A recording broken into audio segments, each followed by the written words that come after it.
वो प्यार तुम्हारा याद आया, शिक्षाएं वो तेरी याद आई।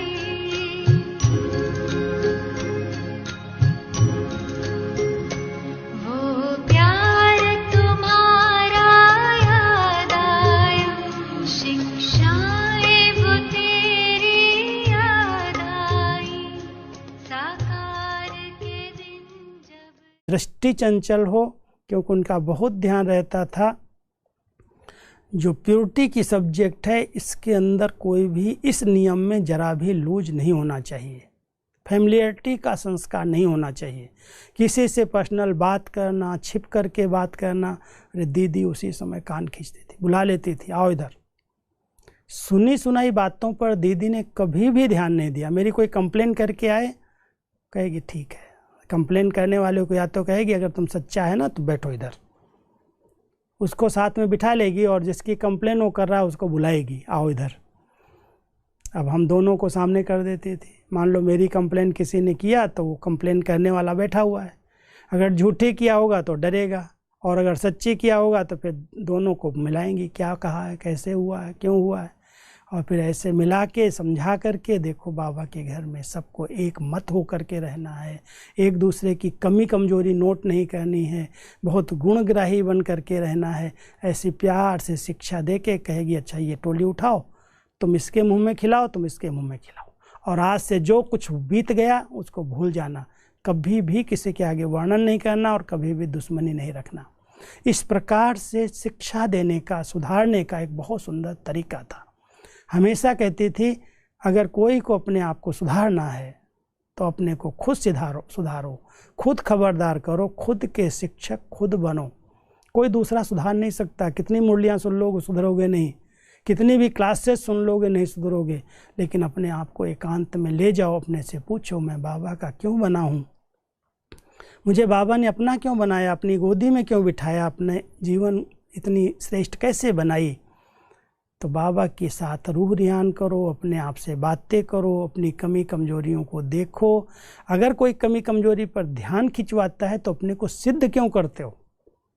सिद्ध करना माना ही आपके अंदर वो कमी है। जिद्द और सिद्ध करने वाला, दीदी कहती थी ये जरूर झूठा है, क्यों सिद्ध कर रहा है। सत्यता को कभी भी सिद्ध नहीं किया जाता है।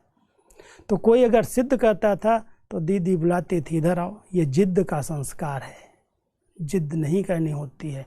इशारा मिलता है, चेंज कर लो। अगर लगता है मेरी नहीं है तो शिक्षाएं तो गलत होती नहीं हैं, शिक्षाओं को संभाल के रखा जाता है, ये समय पर काम आती हैं। तो ऐसे बहुत प्यार से कहती थी अपने आप के टीचर बनो, अपने आप को सुधारो, अपने आप को पढ़ाओ, एकांत में चले जाओ, लिखो क्या कमियां हैं, कौन सी कमियां हैं, उसके लिए स्पेशल योग करो, तपस्या करो। ऐसे बहुत मीठी मीठी शिक्षाएं थी दीदी की। खास तो एक ध्यान रहता था क्योंकि बहन भाइयों के संगठन के बीच में, और सब यंग एज में हम सब आए, कोई 15 साल, कोई 20 साल, कोई 18 साल, ऐसे सब जवान कुमार थे। कुमारियाँ भी कुछ थीं। वैसे तो कुमारियों को दादी दीदी मधुबन में नहीं रखते थे, कहती थी ये भाइयों का घर है, आप लोग सेंटर्स पर रहो। लेकिन फिर भी कोई सेवा के लिए ज़रूरत पड़ी, रखनी पड़ी बहनें एक दो, तो भी बाबा दादियाँ हमें ध्यान खिंचवाती थी, या ट्रेनिंग उनकी होती थी, बहनें आई हैं तो कहती थी किसी से भी पर्सनल लेन देन नहीं करनी है, कोई भी बात नहीं करनी छिप करके, जो कहना है सबके सामने कहो।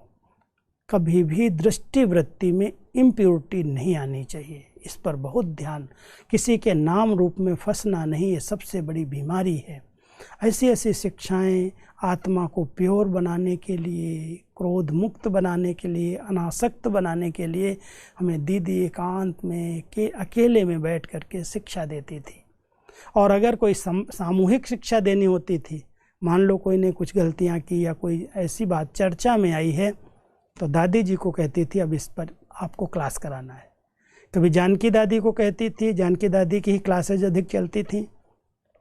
लेकिन जब कोई शिक्षा सावधानी देनी होती थी तो अलग कमरे में ले जा कर के 10, 12, 15, 20 भाई जो होते थे उनको बिठा करके दादी प्रकाश मणि जी बहुत पावरफुल क्लास कराती थी। दीदी ने इशारा किया और दादी की क्लास चलती थी।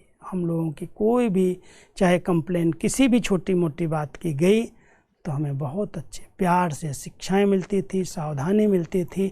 और दीदी दादी का एक ध्यान था, आते ही हम लोगों को कहा, हमें भी कहा था पर्सनल कि देखो तुम ब्रह्मा कुमार हो। तो मैंने कहा पता नहीं क्यों ऐसे बोल रही है, मैं बैज भी लगाया है, सफ़ेद ड्रेस भी पहनी, फिर भी पूछ रही ब्रह्मा कुमार हो। तो मैंने कहा हाँ दीदी ब्रह्मा कुमार तो हूँ, ब्रह्मा बाबा का बच्चा हूँ। कहती है ब्रह्मा कुमार तो बहुत हैं, आज बैज लगा लिया, सफ़ेद ड्रेस पहन ली, ब्रह्मा कुमार बन गया।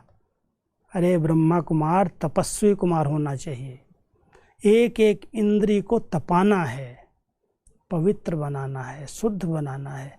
ऐसे कह के कहती ब्रह्मा कुमार सिर्फ नहीं बनो, तपस्वी कुमार बनो। तो हम सबका ध्यान जाता था कि दीदी हमें क्या बनाना चाहती है। एक एक कर्म इंद्री पर पूरा कंट्रोल होना चाहिए, कोई भी कर्म इंद्री कभी धोखा न दे, तब कहेंगे तुम सच्चे ब्रह्मा कुमार। वो प्यार तुम्हारा